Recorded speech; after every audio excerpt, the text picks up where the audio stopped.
ପଣ୍ଡାପଡ଼ା ବଜ୍ରପାତରେ ଜୁଆଙ୍ଗ ମହିଳା ମୃତ।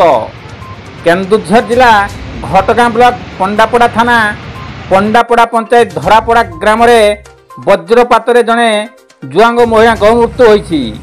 ମହିଳା ଜଣକ ହେଲେ ଶରତ ଜୁଆଙ୍ଗଙ୍କ ସ୍ତ୍ରୀ ଶଶୀ ଜୁଆଙ୍ଗ 45 ବର୍ଷ।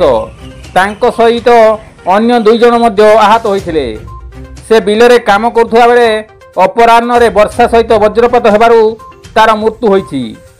ତାକୁ କେନ୍ଦୁଝର ଜିଲ୍ଲା ମୁଖ୍ୟ ଚିକିତ୍ସାଳୟକୁ ପଠାଯାଇଥିଲା।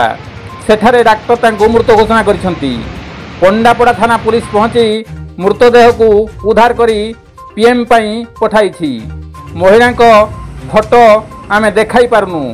କବିନ୍ଦ ରାଉତଙ୍କ ରିପୋର୍ଟ, କେଡି ନ୍ୟୁଜ୍ ଓଡ଼ିଆ।